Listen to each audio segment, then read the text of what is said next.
ያዳፈኑት እሳት ከቤተልሔም ታፈሰ። እንዲህ ተርከዋለች። የክፍለ ሀገር ሰው ነኝ። የገጠር ከተማ ውስጥ ሳድግ እንደ ፈረንጅ እየሰራራኝ የምታወቀው በአፈንጋጭነቴም ነበር። በአባቴ እጅ ነው አደግኩት ትላለች። ወደ ሥራ ሄዶ እስኪመለስ የፈለግኩትን ለማድረግ ነፃነቱ ነበረኝ። የምመርጠው ግን ከጎስቋላዎቹ የሰፈር የቤት እመቤቶች ጋር መዋል ነው። ወሬያቸውን እሰማለሁ። ባሎቻቸውን በምሬት ሲያሙ አዳምጣለሁ። የአሽሙራቸውን ስለታምነት እታዘባለሁ። አንዳንዴም ማዲያት ባቀለመው ፊታቸው ላይ ያንጸባረቀ የሚወርደውን እንባቸውን አያለሁ። አዛባ አዛባ የሚለው ሽታቸውና የጣጣቸውን መደደርን አይረሳኝም። ቅልጥ ያለ የወሲብ ወሬ ሲያወሩ ፊታቸው ላይ የሚታየውን ብርሃንና አይናቸው ውስጥ የሚንቀለቀለውን ደስታ ሳይ ጉዳዩ ምን ያህል እንደሚያዝናናቸው ታዝባለሁ። ቀይ ጥፍር ቀለም ያልተቀቡ፣ ቅንድባቸውን ያልተቀነደቡ፣ ኬሊያን ሽቶ የማይቀቡ፣ ቪክቶሪያ ሴክሬት የውስጥ ሱሪ የማይለብሱ፣ ጭራሽ በኩበት ምግባቸውን የሚያበስሉ፣ በአስሩም የጣቶቻቸው ጥፍሮች ቆሻሻ የተሰገሰገባቸው፣ እግራቸው ተረከዝ የተሰነጣጠቀና ኮንጎ ጫማቸው ላያቸው ላይ የቀለጠባቸው የሚመስሉ ሴቶች እንዲህ ወሲብ መውደዳቸው ነው የሚገርመኝ። ቡትቶ ለባሾችን የሚመለከት ጉዳይ ያልመሰለኝ ግን ለምን ይሆን? ከቅንጦት ጋር፣ ከሽቶ ጋር፣ ከቀይ ሊፕስቲክ ጋር፣ በቃ ከሀብት ጋር የሚነዳ መርሴዲስ ይመስለኝ ይሆን? አባቴ ከሥራ ሲመለስ በመለሎ ቁመቱ ላይ ከወለጋነቱ በሰጠው በዚያች ስውር ኩራቱ ከድህነታቸው የተነሳ የተበጣጠሰ ቀሚስ ከለበሱ አርባዎቹ ውስጥ ካሉ ጭርንቁ ሴቶች መሃል ሲያየኝ ለማበድ ይቃረም ነበር። እሱ ለሰላምታ እንኳን የማይፈቅዳቸው ሰዎች መሃል ተቀምጬ ቀዳዳ ሳዳምጥ መዋሌን ጓደኞች መሆናቸውን ሲያይ ደም ፍላት ሊገለው ይደርስ ነበር። እንደው በምን ትዝ አሉኝ ግን ሁሌ ላያቸው ላይ ተጨበጫጭቆ ያለቀ ልብስ የሚለብሱ እንዳይመስሉ። የሆነ ቀን ደግሞ አላቸው ጭቅቅታቸውን የሚታጠቡበት የክት ቀን፣ የተፈነካከተ ተረከዛቸው በድንጋይ የሚሞዠቅበትና እንሶስላ የሚቀባበት፣ እርዳዳ ጸጉራቸው በሚዶ አሳሩን የሚያይበትና ጭቃ ቅባት የሚቀባበት ቀን አለ። ዓመት በዓል እንዳይመስል። ዓመት በዓልማ የባሎቻቸው ከርስ መሙያ ነው። የእነርሱ ቀን ማኅበር ይባላል። በወር ከአንዷ ወደ አንዷ ቤት የሚዞር ጽዋ አለን። እዚያ ወንዶች ዝር አይሉም። እኔ ጓደኛቸው ስለሆንኩኝ እጠራለሁ። አባቴ የቤት እያለ ከሄድኩ መሞትም አምሮኛል ማለት ነው። ከሌለ ግን ዋና እንግዳቸው እኔ ነኝ። ጠላ ይገለበጣል፣ አረቄ ይጨለጣል። አፋቸውን ከፍተው ሲያሽካኩ የገጠር ሴቶች ሳይሆኑ ኒውዮርከሮች ነው የሚመስል። ዘማምረውና ጽዋውን ሙላልተው ወደ ሌላዋ ተረኛ ቤት ለመሄድ ሲነሳሉ ጥቂት እንሸኛቸዋለን።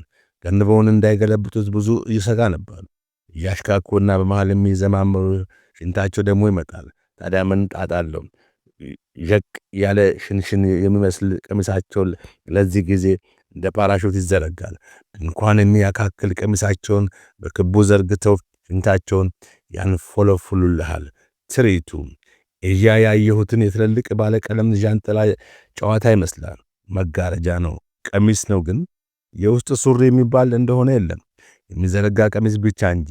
ተነስተው ጽዋውን ይዘው እያውካኩ ይቀጥላሉ። ደግሞ እስከ ዛሬ ወር የሚበቃ ደስታ ሸምተው ይውላሉ። ማግስቱ ሰዓት ይዋዋሳሉ፣ ወደ አዛባቸውም ይመለሳሉ። ለምን ትዝ አለኝ። ዛሬ በጠዋት ተነስቼ በሌባ ጣቴ ብቻ የምድጃውን ስክሪን በመንካት እሳት አገኛለሁ። ቡናይም በሰከንድ ይደርሳል። ድሮ ከነሱ ጋር ስኖር ግን እሳት ውድ ነበር፣ በጣም ውድ ነገር። ለማቀጣጠል ሙያ ትዕግስትም ይጠይቃል።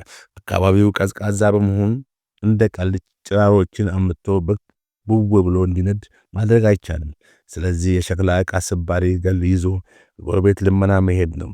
ጂጂ በዘፈኗ መንደርተኛ ሁሉ እሳት ጫሪ ነው ያንን ገል አደራ ሰውን እንዳይነካው ያለችው ለዛ ይመስለኛል። እሳት ጫሪልኝ ነው የሚባሉን። እሳት መጠየቅ ብድር እንደመጠየቅ ነው፣ ያስተዛዝባል። መጣች ደግሞ ያባብላል፣ ያስብላል። የለም በያት ይባባላሉ ነበር። አሃ ውድ ነዋም፣ ልፋት አለው። በዚያ ላይ ቀኑን ሙሉ ትፈልገዋለህ። እንደ ተቀጣጠለ እንዲቆይ ከፈለክ ደግሞ ብክነት ነው። በላይ ጭራሮ መጨመር አለብን። ስለዚህ ለማክረም ከፈለግ ታዳፍነዋለህ።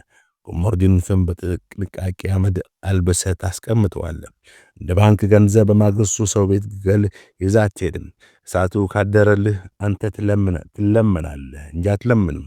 ገል ይዞ የሚንጦለጦል ሰው ጭሱን አይቶ እሳት ሊጭር ይመጣል። እሳት ትዋዋሳለን። ሁሉም የየራሱን እሳት አመድ አልብሶ ይዟል እኮ በፈቃዱም ባይሆን ልቡና አንጀቱ ላይ ተሸፍኖ እንዲዳፈን። ዳንዴ ግን ያዳፈንከውን እሳት ተማምነህና እሳት አለኝ ብለህ ቅብረር ብለህ የማንንም ገልቱ ገል አንጋጋለሁ ተላማኝ ነኝ ብለህ ተማመንክበትን እሳት ባዳፈንከው አመድ ውስጥ ሾልኮ የገባ ነፋስ አክስሞት ጉድ ያደርግሃል። በመሪዎች በፖለቲከኞችና ራዕይ ባላቸው ሰዎች ውስጥ ምናልባት በሕይወት ዘመን አንድ ጊዜ ብቻ ይሆናል እሳት የሚለኮሰው።